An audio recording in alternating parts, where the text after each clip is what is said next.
Welcome, everybody, to Lust is Boring. It's good to have you back this week. We've got a great show for you today. I mean, sometimes we've got guests on the show who've written 10, 15 books, been in ministry for 10, 20 years, doing all kinds of stuff for the church. Other times, I like to get people on the show who aren't necessarily all out there as big name speakers in this, but are just walking the walk, man, talking the talk, living it out. And so today we have Manny Gonzalez on the show. Is a guy that I've just recently gotten to know who experiences same-sex attractions and is boldly proclaiming the Catholic Church's teachings on human sexuality when it comes to homosexuality. Like, why should people, like himself who experience these attractions, trust the church, trust God, that a life of chastity, experiencing same-sex attractions, is not a life of misery, loneliness, repression, and isolation, but as St. John Paul II said, the sure way to happiness. These aren't attractions that I experience, so honestly, I don't have a lot of weight, much authority to speak on this topic. But when you get guys, girls who experience this and have actually found joy in embracing the church's teachings on sexuality, to me, that's gold. Those are the voices that need to be heard in the midst of this cancel culture, where if you just in any way, shape, or form dissent from what the far left is saying, then you just get shut down. Well, we need to have these voices of people boldly living the faith and proclaiming it. And so Manny and I are going to talk today about what it's like to experience same-sex attractions and actually agree with the church's teachings on homosexuality, and how it's not a life of boredom and loneliness and misery, but a life of fulfillment and joy. So before I welcome Manny on, again, first want to recommend, if you're listening to this podcast, I really hope and pray by now that you have taken advantage of the free membership at Hallow that we have to offer. If you just click the link in the show notes or just go to hallow.com/lustisboring, you can try this app out for free. This is an audio-guided prayer app. So, Lent is over now. What's your game plan for your spirituality? Get the Hallow app. They've got guided meditations from the saints. I was just doing one yesterday by St. Teresa of Avila, where you can just pray with the saints using their words, their prayers, have time for silence. You can do it in the car, getting ready in the morning. Get hallow.com. It's an awesome app. Try it, get the full package for free for 30 days to test drive it. It's fantastic. Also, it is not too late to sign up for our pilgrimages this summer. Going to the Holy Land. It is still on with Father Agustino Torres to walk in the footsteps of Christ for about a week and a half. Come with your friends, come with your family. Registration is still open, so don't miss your chance to go.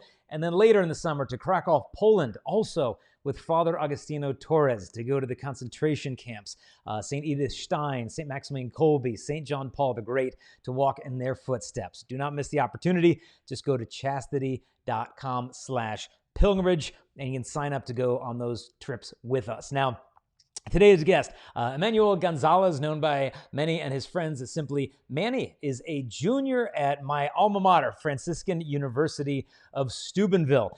He uses his online social media platform as a means to evangelize the truth and the goodness of God's plan for human sexuality. And his courageous testimony has been featured by Courage, by the Theology of the Body evangelization team. And so it is a great joy to bring onto the Lust is Boring, Manny Gonzalez. So Manny, thank you for joining us today. Jason, thank you so much for having me. Praise be Jesus Christ. I'm so excited to just get into the truth and the goodness that's found in living in the truth. So thank you for having me, Jason. Oh, it's a joy. I mean, you and I go way back. At least, what is it, 48 hours now? Yeah, if only everyone could see the turn of events that has just gone on the past 48 hours. The Lord has just been moving, and I'm still kind of overwhelmed, but I also am just entrusting this all to Him, that Jesus is giving a voice to Catholics who experience same-sex attraction within the church, especially during these times in our church, with the recent Vatican documents and things like that, where there are people within the church who experience same-sex attraction, who faithfully abide by church teachings, who see the goodness in it, and have found freedom living in that truth. And I'm so just blessed to represent those individuals today. So thank you, Jason.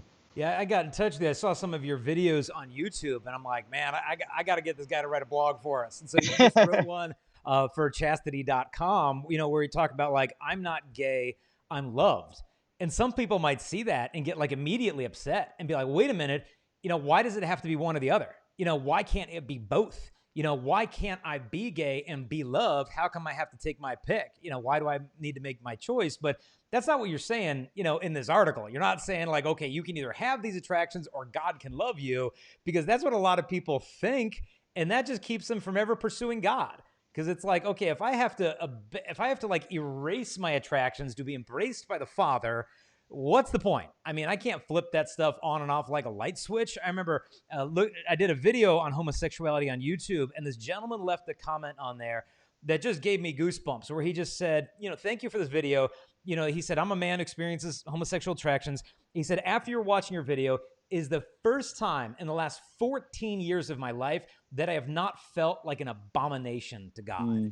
And it was just, not just like, what I do is abominable to God, but like I, at my very core, at my very being, am abominable to the Father. And I think this idea that like, if you have these attractions, God's just mad at you. Like you can't please God as long as those remain. And so maybe share with the listeners your story, your journey, how God has kind of brought you along day by day, through this whole experience, this struggle, this cross, and this path to Him. Absolutely. Yeah, it's interesting, especially with my story, because for so long, I was in the same boat as that man who left a comment on your page, just feeling like these attractions in themselves not only defined my whole personhood and made who I was as a person, but also it was never anything that I could bring to the foot of the cross, that Jesus didn't even want to look at me because I experienced same-sex attractions. And so I will gladly get into my story and how the Lord has really transformed my heart and my view on that lie. So I was born and raised in Dallas, Texas. I was born cradle Catholic. Both my parents were very involved in the RCA programs at our home parish. My dad got hundreds of people into the church through RCA, praise God. So I was always raised on the sacraments. We went to Mass at least once a week. We would go to the praise and worships, adoration. My parents were very good at just catechizing us and really just letting us know who Jesus is. But the thing is, I always knew of Him, but I didn't know Him personally. And I was born and raised into Catholic private schools. And for a little bit, I was just kind of floating, going through the motions, just an average middle school boy. But then I would say about 5th grade, maybe, I started noticing something a little bit different about me compared to the other guys. I started noticing that the other boys started talking about these girl crushes they had, just all that cheesy middle school stuff. And here I was sitting there kind of like, I don't feel this way towards other girls. In fact, I think I actually feel that way towards other guys. And it just freaked me out. My little adolescent self was just absolutely taken aback by this. And I didn't know what to do. I was a 5th grade boy.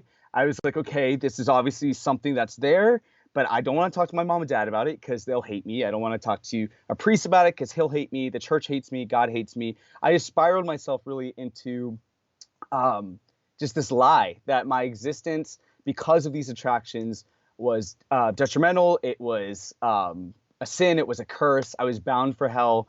And so I buried it down and I suppressed it.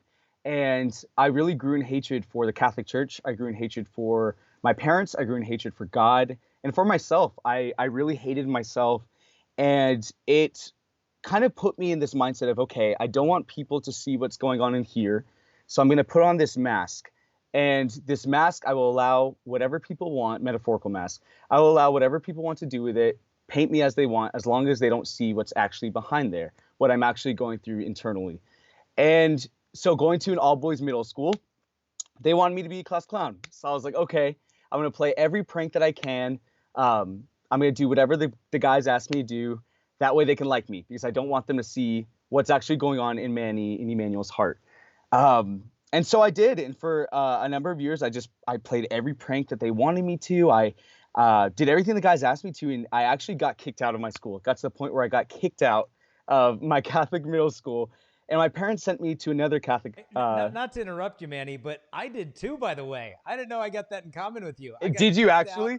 Of Catholic 8th grade, with like 3 days left to go to graduation. So great minds think alike. Exactly. Amen. Well, it's funny too, because it ended up coming full circle, because sure enough, I ended up a year and a half ago working with one of the main directors of that school. So she was like, I remember you. You were the kid who got kicked out and now you're evangelizing. I was like, yep, the Lord, St. Augustine's story, right?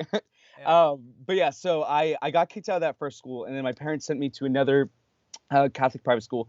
And then same thing, suppression, self-hatred, threw me into the exact same pit, and I actually got expelled from that second school. So 2 Catholic private schools under my belt that I've been kicked out of, and my parents, just in the most loving, gentle way, just sit me down and are like, dude, we don't know what's going on, but we can't keep doing this. We can't afford to keep sending you to private schools just for you to get kicked out. And then that's where the big, like, suspenseful, like, dun, dun, dun moment comes about, because then I got sent to public school. And that is when really everything sort of changed for me. And it's not to at all say that Catholic private schools are perfect, because by no means they're not. But I think the thing that I kind of talk about is, for the most part, Catholic private schools are founded on Catholic moral principles. And so therefore, I was kept in line with the church, at least from what I was being taught. Whereas at public school, you are introduced to any and all ideologies, ideas, realities, etc. And so I entered into public school my 7th grade year, and that is when I first began to learn about gay people and about just the false ideas of what love is according to the world, what marriage is according to the world, what freedom is, just all these false ideologies being thrown my way. But I still didn't do anything about my same-sex attractions. I didn't tell anybody. I kept it suppressed. And I was honestly just a vessel for a long time, a floating, empty vessel, finishing up middle school and then going to high school, in public school as well. I didn't have many friends. I was failing all my classes. My existence was merely just wallowing and self-pity, because I had all this going on inside of me that I didn't know how to address, didn't know what to do about. And then finally, junior year of my high school, I one day was in the house, and my dad used to do this thing that, looking back on it, I'm very, very grateful for. It was a spontaneous phone check, where he would just randomly, without warning, without just, hey, dude, give me your phone. Gonna go through your messages, your photos, you know. And it was always good that it was spontaneous, because I couldn't prepare. So it saved me from a lot of falling into, you know, deep sin that I could have fallen into with the internet and the access that's given through that. But my dad asked for my phone, and I realized that on my phone I had a conversation saved between me and a friend from youth group at my parish, which was, ironically enough, the first time that I ever, quote unquote, came out to somebody. And I basically poured my heart out to this friend who I knew loved the Lord. I knew that she was faithful Catholic, and I told her, I was like, hey, I don't know what to do, but I think I'm gay. I know that I'm not. It's interesting, because I found this conversation recently. I said that I know that I'm not supposed to act on it, but I don't know what to do, and I don't want to go to hell, and just like poured my heart out to this girl, very vulnerable, very raw. And she actually spoke, by the grace of God, so much truth into me, and just told me what the church teaches. She told me, she affirmed me in my identity, that I'm loved, that these attractions don't define me, that the church wants me, that they desire me, that she desires me. And so I screenshot this conversation, because I was like, whoa, this is someone who's not making me feel like I'm automatically condemned to hell for all eternity. So I was like, this is interesting, new idea. So I screenshot it, saving it for later, and I realized my dad was going to run into that. So I pulled my mom and dad aside, and in the most dramatic Puerto Rican way, I'm Puerto Rican, in the most dramatic Latino way that I possibly could have, I just sat them both down, and I'm like, your lives are never going to be the same. You guys have no idea what's about to hit you. My parents are sitting there probably like, what is this kid going to tell us? Yeah. What is going to go on? And I just tell them, I'm like, Mom, Dad, I think that I'm gay. And in that moment, I really feel like it had a huge role in my reversion, because my parents reflected the love of the Father, because they didn't lecture me. They didn't sit there and tell me, you know, this is what the church teaches. You need to do this, this, and that. And they also didn't sit there and celebrate it and tell me, you know, this is good. Go pursue men. They just held me while I was crying. And they met me in my brokenness. And it really, in that moment, looking back, showed me the love of the Father, and that he meets us where we're at. He meets us in our brokenness. He doesn't keep us there, but he meets us there. And they really met me there. And disclaimer for Mom and Dad, because I know they'll be watching. My parents do say to also make sure not to sugarcoat things. That wasn't easy for them, especially as parents, because you have to mourn that expectation of your child. And, you know, like, this was unexpected. But they didn't let me see it. It was all with them in prayer. I didn't see it. All I saw was they held me while I cried. That was it. Conversation was over. And a few days later, my dad very respectfully just came up and was like, hey, do you want to talk to a priest? Because I don't really know what I can offer you, and maybe he can give you some counsel. And so very, very respectful. I gave him my consent. I went to a priest. Priest delivered me church teaching. I was like, great. I want nothing to do with this. I just heard, you can't do this, you can't do that, you can't do that, etc. And being a teenage hormonal boy, I was like, I don't want this. This sounds boring. This sounds mundane. This sounds like it'll be miserable, and I want nothing to do with this in my life. So how I describe it to people is when you keep a secret, at least for me, I kept a secret because I didn't want it to come back to my parents. So I didn't tell anyone that I was attracted to other guys because I thought mom and dad would find out. But since mom and dad found out, I was like, I have nothing to hide. I can tell everyone now because mom and dad know. So there's nothing to lose. So that year in high school, I started telling people left and right, just started going to friends, just making it known that I'm gay. I'm a gay man. This is who I am. I remember, it's so sad looking back on it, but there was this one friend that for a birthday present for her birthday party, that was her gift, was I told her, I was like, I am gay. Congratulations. And Happy it's birthday. just, happy birthday. And it was like, just looking back on it, it breaks my heart for how quickly I took it on as my identity and who I was. But that was what the world was telling me. And that's what seemed like it was the right thing to do. And by senior year of high school, I was completely out. I was known as the gay kid at my public high school. I started pursuing men romantically. I started dating men. I became sexually active. I joined the Gay Straight Alliance Club at my school. Just started slowly easing myself into the LGBT community from the Dallas area. And then after high school, I did 2 years of community college to save money, and also because, quite frankly, I had bad grades. So I did 2 years of community college in my local hometown. And while I was in community college, it was the same crowds that knew me who were at that college. So it was the same thing that kept going on. I was still known as the gay kid, still pursuing men. I started getting really involved in the party scene. So not only was I diving into this realm of sexual sin, now I was also going to, partying and clubbing and drag and all these different areas of just harm that I didn't even realize what I was really getting myself into. But, this is what I thought would make me happy. This is what the world was telling me was going to fulfill me. And so I went with it because being a young guy, you're young, you're, attractive, it's appealing, and you want to have fun. But how I describe it to people is like all the while, we were created by the Creator to be in alignment with Him. And until you align yourself with the Creator, you won't be at peace. Like it's kind of that St. Augustine quote, like our hearts are restless until they rest in Thee.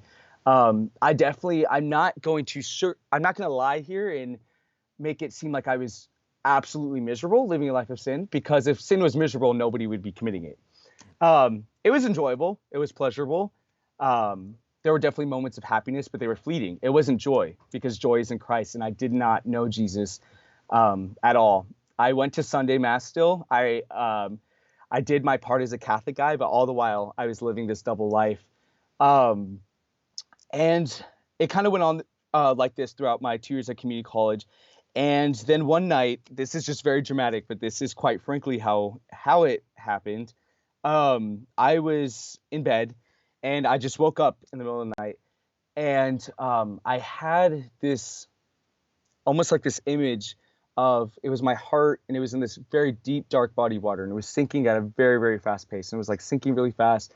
And I almost describe it as like the Lord like took the veil from my face and allowed me to experience internally the life that I was living and the grave that I was digging myself into. And I was just filled with this immense fear of the Lord. And like looking back on sacred scripture now, the fear of the Lord is like, people see that as a bad thing, but it's like, no, that can be the foundation of a phenomenal faith. And I was granted that. I feared. I was like, what am I doing? What have I gotten myself into? Where am I heading? And I saw myself heading down a path of destruction. And this I want to emphasize, this goes beyond homosexuality. This is not just because I was, pursuing my same-sex attraction. This is also because I was living in lust and pride. I was gluttonous. I was greedy. I was selfish, like just all kinds of sins. And so the Lord showed this to me but I didn't know what to do. What are you supposed to do when God talks to you? How do you respond to that? Especially in the circles that I was in, the social circles, the person that I had created myself to be. How would I just change? How, God, could I possibly reverse what I've been working all this time to build? And so I didn't tell anyone that God spoke to me. I just buried it down, and it spiraled me into depression because I was sitting there like, okay, I know I'm supposed to do this one thing, but I'm choosing another thing. And eventually my parents actually had to sit me down because they were like, dude, what's going on? Why are you so depressed recently? And I told them, I was like, I think that God spoke to me in a dream, and I think I'm supposed to turn my life around, but I don't know what to do. I don't know how to do it. And my parents, being the awesome parents that they are, just very respectfully, again, like, we can get you eased into the church, like maybe, some counseling, a priest, Courage International, which is the church's an apostolate within the Catholic Church for people who experience same-sex attraction, kind of ease me into, like, here are some resources that can maybe help you kind of, get your life on track. And for a little bit, I would say maybe a couple weeks, I looked into it. I was like, okay, this is cool. I'm going to try this chastity thing, try abstaining from this, abstaining from partying. And I was like, no, this is really boring, and I don't like this, and I want to go back. And so the Lord spoke to me, and I very, very blatantly shut the door in his face and said, I know what you're saying, and I don't want anything to do with you. And so I went back to the way I was living that summer. And that summer I lived more promiscuously, more wildly, more sinfully than I think I've ever lived. And I can genuinely say it was probably one of the darkest periods of my life. I felt like I was completely cut off from God. And, like, our God is such a gentleman in the sense that he did not force himself on me. He was like, okay, I've spoken. You are choosing to not listen, and you do your thing. But I'm here with open arms whenever you're ready to come home. And it was very much that the Lord was very gentle with me. He didn't force himself on me. I just decided to turn my back. And I tried exploring churches that would affirm me in, being in a relationship with a man, living a life that was, contrary to truth in a variety of different ways. Trying to find these places that would tell me, like, you can love Jesus. You can love, you can be a disciple, but you can also go out and get drunk all the time. You can also go out and do this. You can also be prideful. You can be, like, encouraging me to stay where I was at. But I always knew that there was something greater and that there was someone greater. And it went on like that throughout the summer. And then October of 2018, once again, as our God, because sometimes he's a dramatic God, just very dramatically I again woke up in the middle of my sleep one night. And I heard two things. The first thing that the Lord told me was, it was like a very just like desperate plea of the Father for the prodigal son, like I need you, like I need you, please come home. And then the second thing that I heard was time is running out. And I don't know what the second thing means. People still speculate. I don't know, but it doesn't matter. What mattered was the first thing, that the Lord very desperately was like, please, like, I need you, just like, please come home. And I made a promise to him that night. I was like, okay, Jesus, I don't know who you are. I don't know what you want of me, but I will take up my cross and I will follow you. But you have to help me because I cannot do this on my own. And, you don't really fully understand it until you experience it firsthand. But the Lord that night really gave me just a grace that when asking you shall receive. Jesus that night just gave me the strength I needed to pick up my cross and to follow him. And like that, these desires that I had dropped, and not my same-sex attractions. My desires to party, gone. My desires to drink, gone. My desires to do this, and that. All those things were just lifted from me. But I was still attracted to men. And so I'm sitting there and I'm like, okay, Lord, why would you take everything away from me except this one thing? Like, why this cross? And now looking back on it, I'm like, oh, it makes sense. It's because it's the heaviest cross. And the Lord was like, this is the one you're going to have to carry. And I was like, great. But yeah, so that night I made a promise to the Lord and I started turning my life around. I started distancing myself from different crowds, different people who I knew were influencing me in a negative way. But what was interesting with that was overnight, I lost a lot of people like that who I considered my best friends were dropping me through text message, that I was brainwashed by religion, that I'm sending so many people away from the church, that this and that, like that I'm a disgrace. It was very ironic that all these people that I thought were my friends and that I thought was my community, just like that, turned away. And December of 2018, I had this vision of this book opening up. And after praying on it, I realized that it was the Lord telling me that he wanted me to share my story. So I got a camera. I was like, I don't know what I'm going to say, Lord, where I'm going to post this, but I'm just going to record and see what you do. And so January of 2019, I recorded my testimony just as I'm telling you now, a little different, but same premise. And I posted it on YouTube. I was like, okay, Lord Jesus, do what you want. And by the grace of God, I started touching people, started reaching people, started getting comments.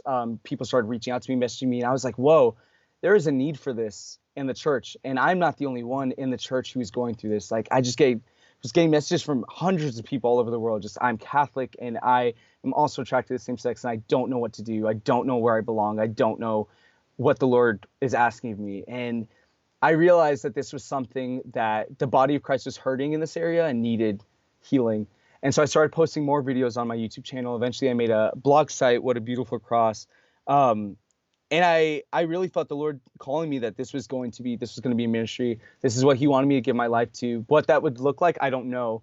But I know that I feel that the Lord wants there to be examples of people who, in a world that preaches something so contradicting to what the church asks of us, that there will be faithful examples of people who experience same-sex attraction, but live free, authentic, joyful lives in abstinence, as according to church teaching. And so doors started opening left and right. By the summer of 2019, by the grace of God, I was working with Catholic organizations. I featured with Bishop Joe Strickland of Tyler, Texas. And then I came to Franciscan University in my fall of 2019. And by the grace of God, I mean, you would know this, Jason, but it's been an absolute blessing. This place is phenomenal, so anointed. My cup has been so full. I'm studying social work. I graduate next year, spring of 2020, which is insane. Where the Lord will take me from here, I don't know. But the Lord has been good to me. It's been about 2.5 years since I gave him my faithful yes and actually committed to what he's been asking of me. And I can truthfully and honestly attest to just the freedom that I found, that I live as a man of God, that I'm not gay in the sense of, when I say I'm not gay, I don't mean it like I don't experience same-sex attraction, because I do. I still am attracted to men. But that's not what I make my identity. That's not who I am. That's not what God didn't create me as a gay man. He didn't create me because when you tell yourself that that's who you are and that's your identity, that's how you're going to direct your actions. That's how you're going to live. So if I tell myself I'm a gay man, then I should live as a gay man, right? Then I should pursue men. I should be in those places, but that's not what I'm doing. So I don't call myself gay. I say I'm attracted. I experience same-sex attractions because I do.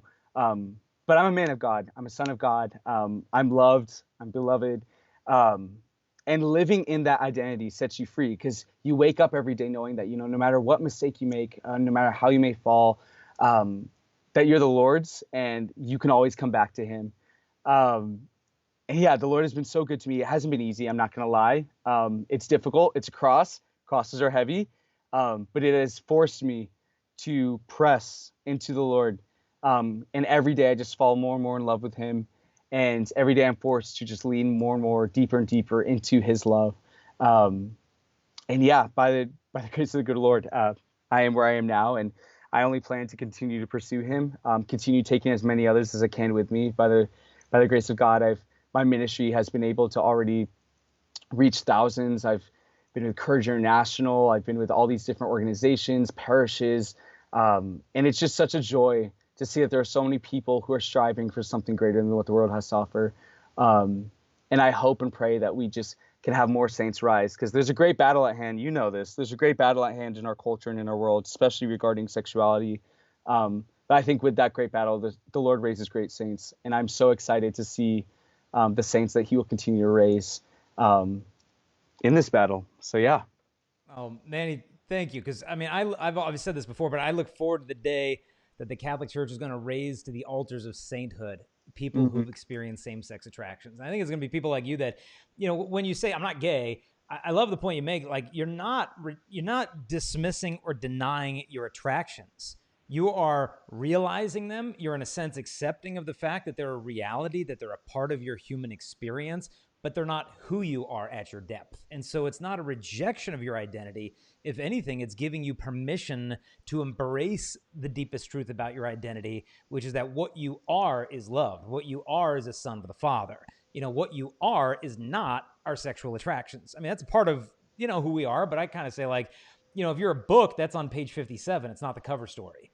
It's a part of the human experience. It's funny, when I was listening to your kind of YouTube testimony, and then the next day I was reading part of the life of Saint Faustina. And one of the things that she said just struck me, of the parallel between her story and yours. Now I'm just going to read this paragraph from her. She says, "The 18th year of my life, an earnest appeal to my parents for permission to enter the convent. My parents' flat refusal." So the parents said, "No, you're not going to convent." And she said, "After this refusal, I turned myself over to the vain things of life, paying no attention to the call of grace, although my soul found no satisfaction in any of these things. The incessant call of grace caused me much anguish. I tried, however, to stifle it with amusements. Interiorly, I shunned God, turning with all my heart to creatures. However, God's grace won out in my soul. And God appeared to her actually during a party, like in a vision. Christ appeared to her stripped of his garments, scourged and bloody. And he says to her, 'How long shall I put up with you? And how long will you keep putting me off?'" And so to me, that echoes the word that was given to you of, like, time is running out. Not necessarily time's running out on you, you're going to die next week, but it's like time is running out on culture. Like, your message is so needed. The harvest, the Gospel of John says, is white. It's leukai. In the Greek, a lot of people translate it as like, the harvest is ripe. No, like when the harvest is ripe, it's kind of like, I guess, like a golden yellowish brown color, and you can go get it. But when the harvest actually turns leukai, or white, it means you're about to lose the entire crop unless you go harvest it immediately. That's how much urgency is going on. And so I think your message of just, hey, what's your identity? That's the critical piece that's so missing. And so maybe speak to that of, like, you look at people who are trying to help people who experience same-sex attractions, like the gay straight alliances. I presume the goodness of people's hearts, that, like, there's individuals in these public schools who love young people and say, hey, this kid's getting bullied, this kid's getting rejected, he's been kicked to the curb by his own family, maybe by his own faith community, and maybe we can create a safe space on campus where he can just find acceptance and find love. And in the midst of all those good intentions, what ends up happening is they inadvertently get these people to identify with their attractions instead of merely giving them love and compassion in the midst of them. So maybe speak to that. Like, what is the harm that could be caused by a gay straight alliance? I mean, don't we want alliances? I mean, it almost kind of, the title implies that they're adversaries, right? And we just need to get along. It's like, well, no, don't make us think that we hate each other, because we really don't. I mean, granted, some people do experience some really unjust bigotry and hatred, but maybe speak to how disorienting, in a sense, the gay straight alliance was to you in this path of self-discovery. Yeah, absolutely. So for me, at least at my high school, it's particularly the Gay Straight Alliance Club that I was a part of. It's very rooted on, I guess, as you would call it, a secular mindset or viewpoint perspective on this topic. So when you go in there, the whole intention is this is a safe space, inclusivity, be whoever you are, do whatever you want, et cetera, you're loved. It's kind of that false idea of love, that it's not that there isn't love there, because as you said, I think a lot of their intentions are good. And a lot of those people that were in that room with me did, how would I say this? They willed my good, but not in the fullest sense. That they wanted me to be happy, but they didn't understand that happiness was found in Jesus and in the freedom found in his truth. So there's that desire for someone to be fulfilled in life, to experience happiness, but it's not ordered entirely towards, the fullness that we know in Christ. So those Gay Straight Alliance clubs, at least the one that I was in, it was very much a place where you can talk about your relationships with people of the same sex. There were also transgender people in that room as well. So there were people who could talk about the way that they were experiencing, maybe like gender confusion or gender dysphoria. And I actually found what's interesting, because nobody's ever asked me this question, reflecting on it right now. One thing in particular that was very common in that actually was talking about the bullying or the like quote unquote intolerance that you would experience. Um, and so I think kind of reflecting onto, now us as Catholics in the church, it shows, as you said, that, how we can we need to create a safe space, in the sense of we need these people to know that they're loved and affirm them in their identity as beloved sons and daughters, because that is so lost. And I think that is why so many of those people, including myself when I was a teenager, flocked to these alliance clubs and to these, the LGBT plus communities, because, I will say the one thing I think that the LGBT community does a great job at is making people feel welcome, that it doesn't matter what you're doing, where you're at in life, they embrace you where you're at. And not that, is entirely, we need to kind of there's a fine line between embracing people where they're at and letting them stay there. But at the same time, I think within the church, we need to be able to deliver truth while also following the entirety of church teaching, CCC 2357 through 2359, which is no unjust discrimination towards the end of it. No unjust discrimination. Homosexual persons should be welcomed with compassion. Just that emphasis on like, yes, this is truth. We need to inform them of this, and we need to uphold this, but also we need to be willing to accompany people, because at the end of the day, these are people. This is a cross. This is not a little cross. It is something that affects a lot of different facets of our life. But at the same time, so we can't treat this lightly. We have to recognize that this is a heavy cross to carry, and we have to be willing to walk with those people and accompany them on their journey, not just tell them this is church teaching, have fun. Like, you can never be in a relationship with someone of the same sex. Sorry, go love the Lord. It's like, okay, like that's not enough. We have to be willing to sit with these people, be their friends, just show them the love of the Father, because community is so crucial. And I think that's why, tying back to the question, so many of the gay straight alliances are even sought out, is because it's just community. They just want to have people that they can talk to and just say, this is what I'm going through. My parents don't get it. My church doesn't get it, but at least someone will listen. So we need to have that open ear for those people, and be able to just set the table so that we can eat with the sinners just as Jesus did. Yeah. So when you came to that priest, kind of with that open heart, and you had that meeting with him, and you walked away just kind of like, hey, thanks for the death sentence. I'm out, count me out, sign me out, no interest.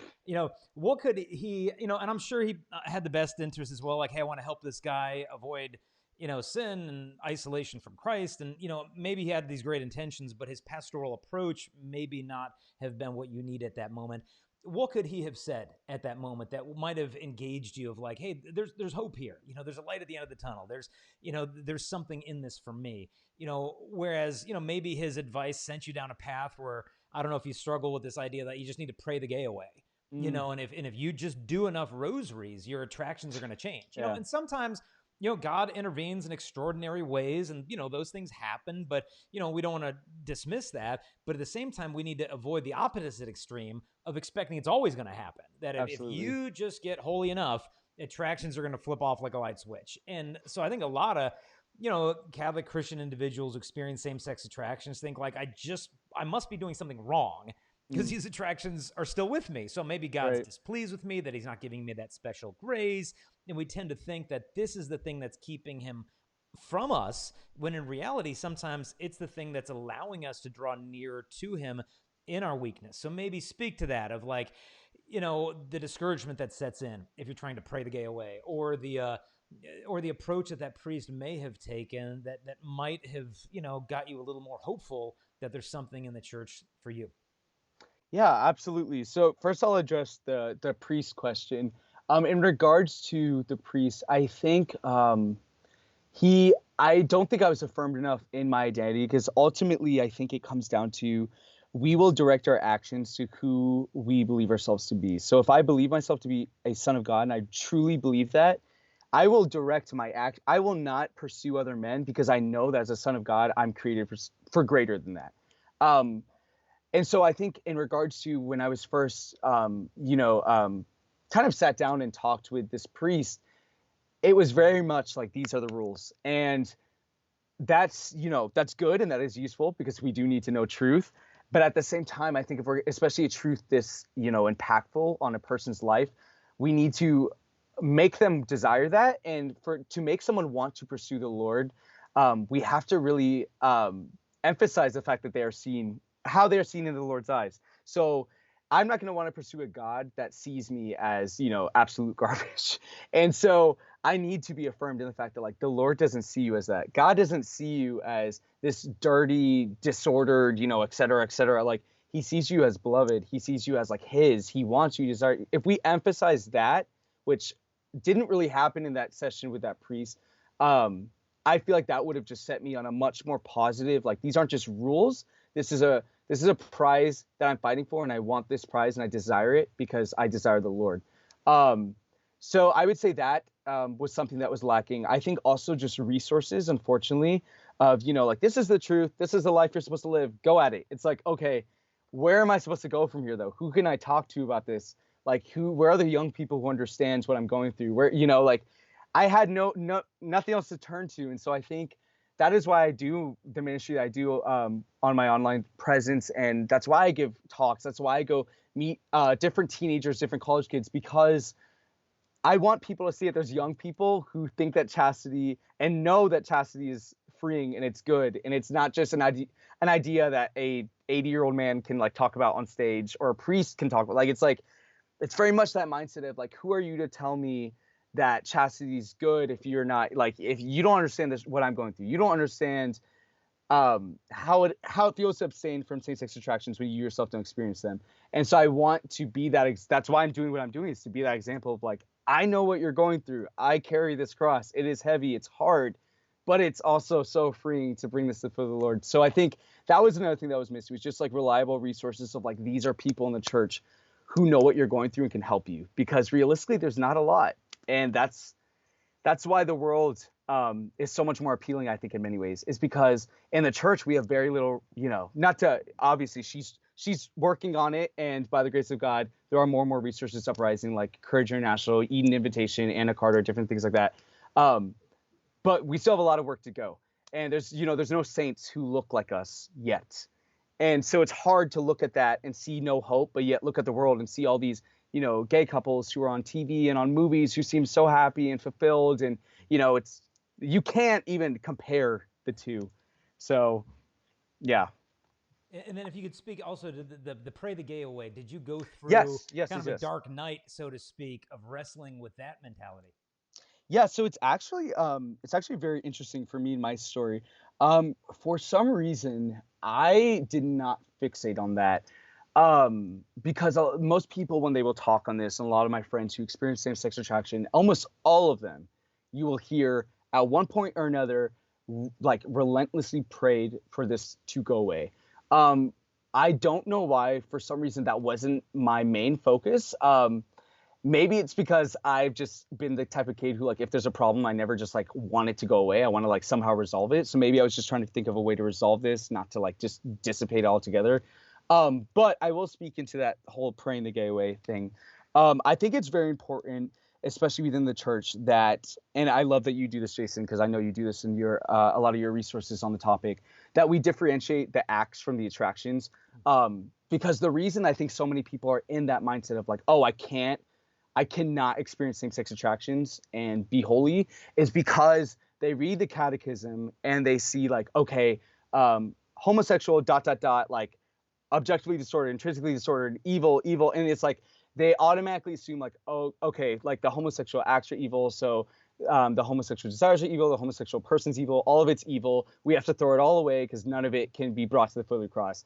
And I think it's very important for us to be able to differentiate, like, these are the attractions, and what are you going to do about the attractions?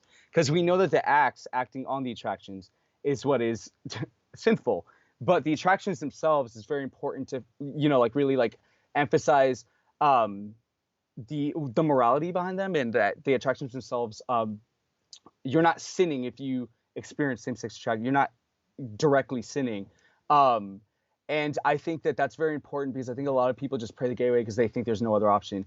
They think that holiness means to be straight, to be attracted to the opposite sex, when in That'd be reality, so great. I mean, wouldn't it? I I'd be know, like, wouldn't that? I'm holy. That was the yeah, check. That's it. I know. That's what I think is so funny is I sit here and I'm like, whenever I hear people say that, it boggles my mind because I'm like, what makes you think that that's going to get you into heaven? Like, what gets you into heaven and like what brings you closer to the Lord is like bringing him your struggles. So if you're struggling with this, that is what you should bring into the Lord. Not, because you could be attracted to the opposite sex and be struggling with lust, and that's disordered. Like it's like these things, like we have to face the reality that I think there's also an overemphasis on like homosexual attraction is like the ultimate gravest, worst thing that anyone can ever experience, and like it's the gravest sin and this and that. And in reality, sexual sin in general, we need to talk about the fact that same-sex attraction, like yes, it exists, and yes, homosexual acts are a problem, but also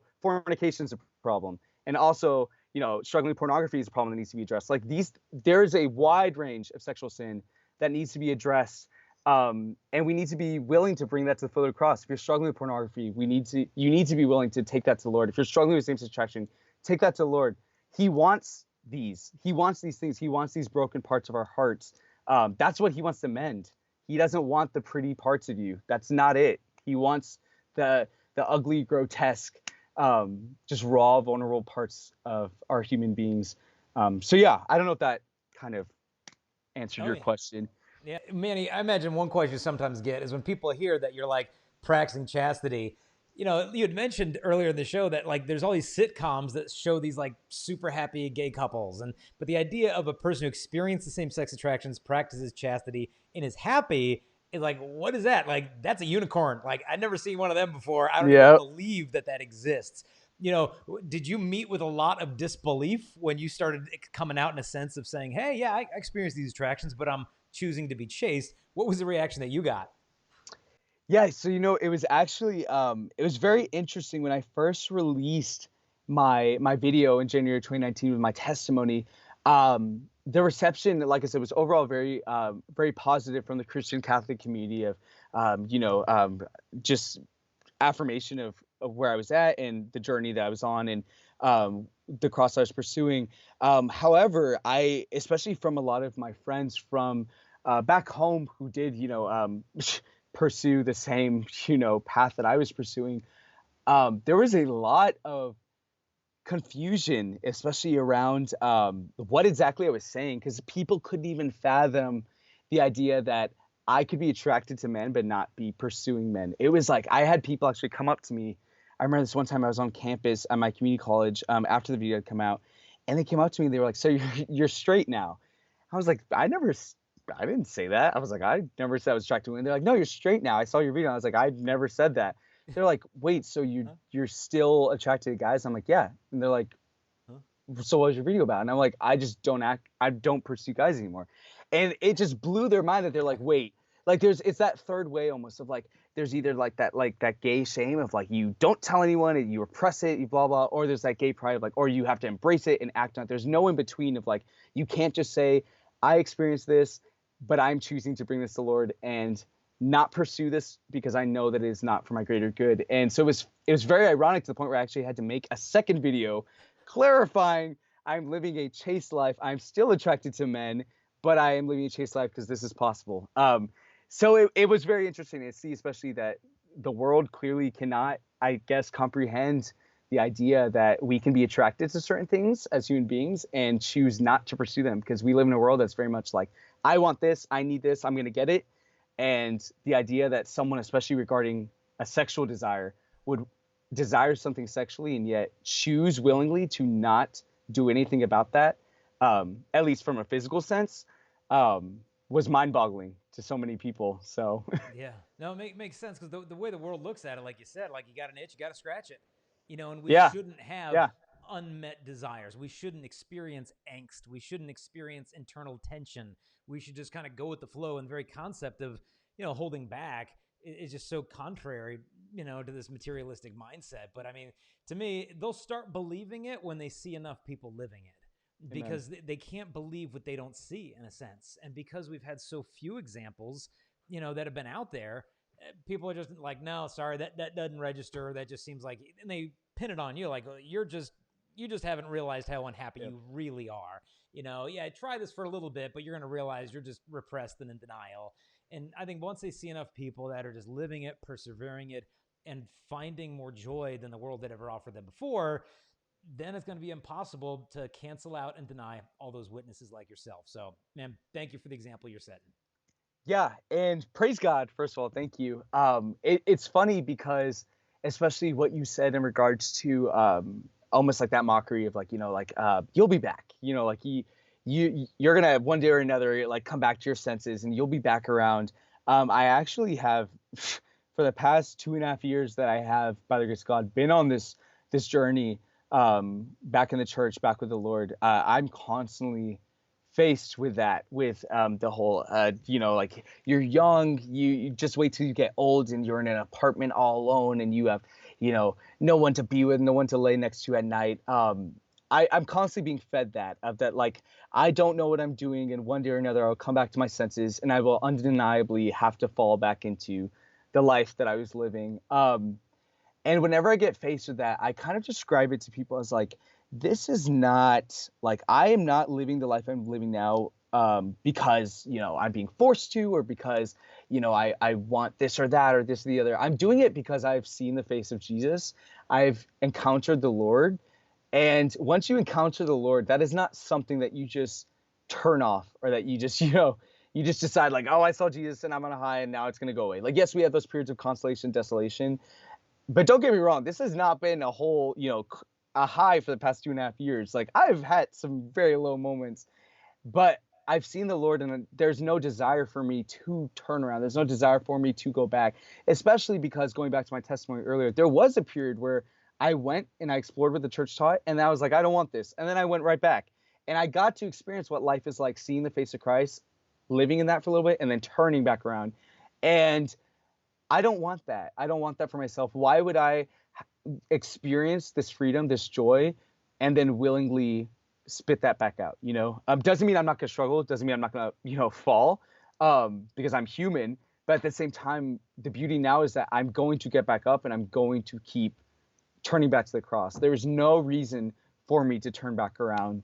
So to all those people who say that, I'm excited for that day where, God willing, I can die and say, like, I lived a faithful, joyful life of abstinence, because it's good, because marriage isn't the cure to to brokenness. It's not the fix for happiness. Like, I want to show that I can be a man who might not necessarily have, a specific, like a wife or a, this or that, but I can still live a joyful, authentic Christian life, because an authentic Christian, joyful Christian life is not limited to whether or not I'm married to a woman. Like, marriage is not the end all be all for each and every one of us.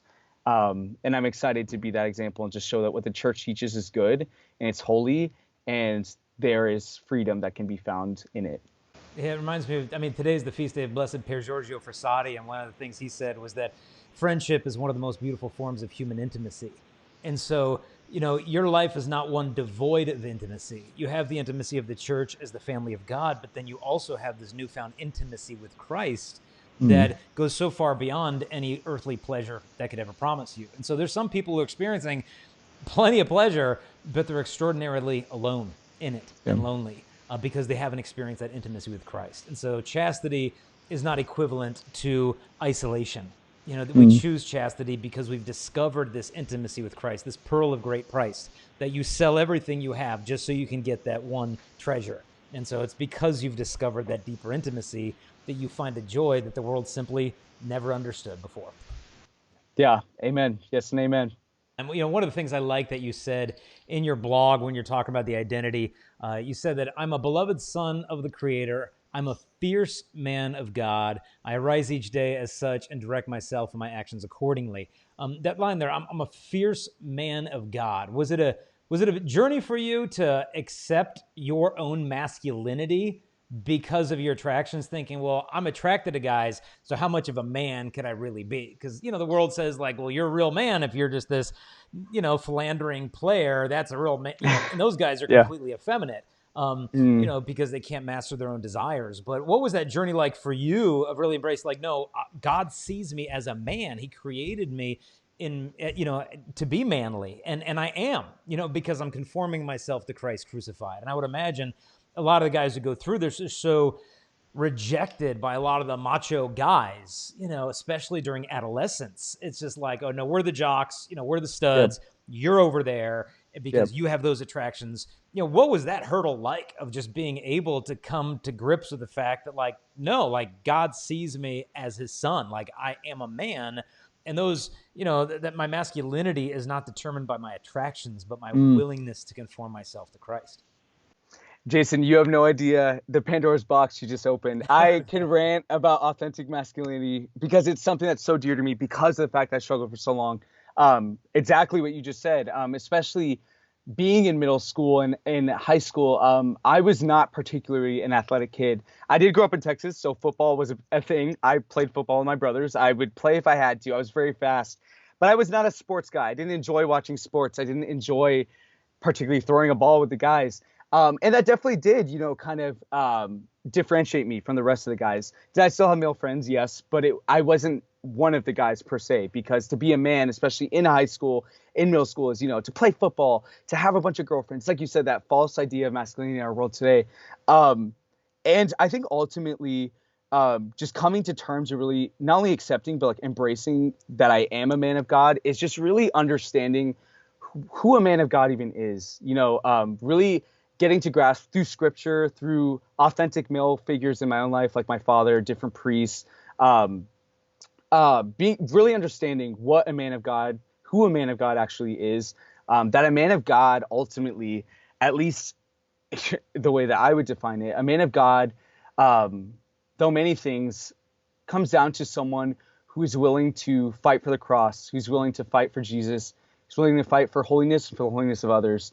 And especially with my same-sex attractions, my experience with same-sex attractions has forced me to come to the foot of the cross. And I will boldly say that it has made me into, like, this is what has made me into the man that I am today. It's because it has forced me to lay myself at the foot of Jesus and say, like, I am weak. I am nothing without you and I need you. And like humble myself, because a man is humble. A man is not prideful. And I think through that, I've been able to understand who a man of God is and be able to define it. Because it's like you said, the world offers us so many false definitions, which include that if you experience same-sex attraction, you're less of a man of God. But I would actually argue that it's the opposite, that I think that if you experience same-sex attraction, you're bringing this to the foot of the cross, that you are living out your authentic masculinity, because you are living out that call to holiness, that you are bringing to the Lord your deepest, darkest, ugliest parts. And that is a man. That is what we should be striving for. So yeah, I don't know if that answered your question, but yeah, no, it does. Because I think one of the beautiful things about your testimony is that the world kind of tells guys who experience this that, oh no, if you go down the road to the church, that's telling you, like, you can't love men. You're not allowed to love men. And that goes contrary to our very nature, because we're created, by love, in love, for love. But what's happened is, as you've grown in this virtue of chastity, your capacity to love men has only exponentially increased. That now it's gotten to the level of a deep sacrificial pure love through your witness of purity and faith and courage. You're loving more men, more radically in your life now than you were 5 years ago, following the worldly example of what love is supposed to be. And I think it's all because of your embrace of the cross. But I think the temptation is to find a Christianity without the cross, of just like, okay, I'm all in as long as I don't have to die. I'm all about God as long as I don't have to carry one of those big wooden things, because, if I could just find that sweet Jesus who loves me, who isn't going to tell me to come and die, because I think for every one of us, it's different. For some people, it might be your singleness, and it's like, hey, I just want to get married and I can't find the right person. And why do I have to keep waiting on God? Why can't I just grasp? Or, who knows? Everybody, it's different, but I think for each of us, he has hand selected a cross that becomes your path to heaven. And that's why the devil is so obsessed with getting us to run from the cross, because he knows that is the highway to sanctity. And he wants us to despise it, to fear it, and to flee it.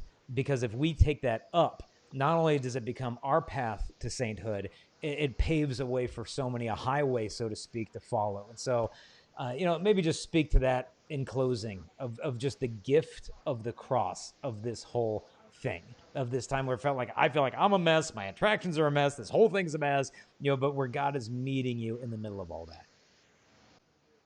Yeah, amen. Ultimately, I think, kind of as you were saying, the cross is the bridge to heaven. Like it truly is. And there's such a danger of taking the cross away that it's so important to focus on the resurrection and the joy and the beauty of the resurrection. But we have to also remember that Jesus made it very clear in sacred scripture that to follow him, it's not going to be easy. It wasn't easy for Jesus. He was crucified, and it's not going to be easy for us. And the cross, for me at least, the cross of same-sex attraction, and also the cross of, so many other things that I have to carry in my life, because this isn't the only cross that I carry. Like, it's not like I'm just, attracted to men. That's it. Like, I struggle with a lot of things. I'm human. And I'm still very broken. I have a lot of sanctification to go. But I think the cross has really forced me to just lean on the Lord, the one who is on the cross, that it has forced me to humble myself and realize that I cannot do this alone. I will never be able to do this alone. I need the Lord, and it forces me in my times of struggle and my times of need, my times of desolation, also my times of glory, to just make Jesus not only my Savior, but my friend, someone that I can go to just talk to about, like, hey, Lord, I'm struggling with X, Y, and Z. Listen to me, hear me, help me. It's really forced me to just have a very vulnerable, raw, intimate relationship with the Lord. That's not, just a set of prayers that I recite, or just X, Y, and Z. Like, I'm able to just go into the chapel and just, like, in the most vulnerable, raw way, just lay it out to the Lord that, like, Jesus, hey, friend, this is what's going on in my life. I need your help. Like, help me with this, Lord. Help me carry my cross. Because, like, I tell people all the time, like, even Jesus in sacred scripture, like, he didn't carry his cross alone. Like, I firmly believe that the Lord, like, Simon of Cyrene came in, and we have that image. We have that because the Lord wanted to emphasize that, of, like, that we are not meant to carry a cross alone, no matter what cross you're carrying, whether it's same-sex attraction, just any struggle, pornography addiction, eating disorder, whatever. Like, at the end of the day, we all have a cross to carry. You are not a human being if you do not have something that you're struggling with. And Jesus wants to carry that cross with you. He wants to pick up that wood with you. He wants to be your Simon of Cyrene. He wants to follow you and walk every step with you. And that is what I think the cross has ultimately been for me. And that's why it's been so freeing, is through that I've been able to experience the resurrection, through the cross, through laying my everything down at the foot of the cross. The Lord has shared with me that resurrection. And what's so exciting is that it's only been glimpses too, that I know there's such a greater resurrection to come in the next life as well, that I cannot wait, hopefully, to experience with the Lord. And it's funny because it's so contradicting to what the world tells us, that you would think that if you, like, a lot of people see a life like mine, there's, like, you are so, like, you're suppressing your feelings, you're so repressed, you're so, like, you're being held back from the freedom that you could attain. And that's what I think is so beautiful, especially with my life, by the grace of God, is, like, I had a taste of that. I had a taste of what the world has to offer. And I'm like, it's so fleeting compared to what the cross and the Lord has to offer. And just being able to just witness to that, of, like, Jesus has so much better to offer. He is everything. We were created for him, and you will never find rest until you're at rest with him at the foot of the cross. The image that came to mind to me as you were speaking is the image of the yoke in scripture, where Christ says, come to me, all you who are weary and find life burdensome, and I will give you rest. For my yoke is easy and my burden is light. I've seen images of the yoke. The yoke is that piece of wood that they put over the shoulders, around the heads of oxen, to plow the fields. And typically in the yoke, there will actually be two circles for where the oxen put their head through. One will be a larger one for the more trained, experienced oxen. And then there's a smaller one for where they train the younger one. And so the two oxen go in there together, and the bigger one does the load of the work, but the other one learns how to do it alongside. And so that's the image that Christ is giving. And, for an agricultural culture that was thousands of years ago, the people would have seen it right away. Okay, my yoke, take my yoke on you. Meaning, okay, if you're walking alongside of me, then it will be lighter. You're not meant to carry this whole thing without me beside you, but if you're in this thing with me, we can get this done together. And so, Manny, I can't thank you enough for your courage, your witness, your testimony. How can people get a hold of you, whether it's your blogs, your YouTube, how can people connect and see this good stuff that you're doing for the church? Absolutely. So you can find me on various social media platforms. On Instagram, my handle is at callmemanny. But the Manny has 2 Y's at the end, so there's 3 Y's total. And actually on my Instagram bio, you have my entire link tree where you can find my blog site, What a Beautiful Cross. I have a YouTube channel that is just under my name, Emmanuel Gonzalez. I also have various resources. I've done blogs for, like I said, Courage International, all kinds of different websites. I've given numerous talks as well, different videos, resources that you can find that will all be on my blog site as well that I can link. That's pretty much. And then I also hopefully sooner than later as well will have a podcast out on Spotify with Evert Maria Santo, who's a dear friend of mine who also speaks on the topic. So stay tuned for that. But yes, the main place that you can find me is I'm very active right now on my Instagram and my Twitter account, but I am also posting blogs and various just resources throughout my What a Beautiful Cross website as well. Oh, great. Well, I'll have you email me those links. I'll put them in the show notes so people could just click and go straight off to Instagram and other places to find your stuff. Another link that's going to be in the show notes is for covenanteyes.com. This is an internet screen accountability software that you can try out for free for several weeks because, man, there's so much junk coming at everybody through the internet. I think a lot of people experience same-sex attractions. Pornography is getting them into these darker places than they've ever been before. And the isolation, that feeling of temporary relief. And it's obviously not just people experiencing same-sex attractions. There's plenty of junk on the internet for everybody, no matter what you desire, but we need help to protect ourselves, our families from this stuff. So don't go it alone. Get covenanteyes.com. Go there. You can go to covenanteyes.com/lustisboring to try it out for free for several weeks on your phone. You get an accountability partner. It's going to help you to live this out. Also, don't forget to go to chastity.com/pilgrimage. There's still time to sign up for our trips to the Holy Land and to Poland this summer. And then lastly, a link below to patreon.com/Jason Evert. That'll give you a link to our Patreon community of people who support this show. Just for a few bucks a month, you help us to keep the message going out, to get these videos edited, throw it up on YouTube, the marketing, social media, everything, all the costs that go behind the scenes. This team of supporters on Patreon help us to spread this message. And so if you want to help spread this message, support our family, you can do so at patreon.com/Jason Evert. You can also submit questions to us through there that we'll be answering. I got an email from Father Mike Schmitz that, God willing, he's going to be on the show this May, and we're going to be able to answer your questions live for an hour.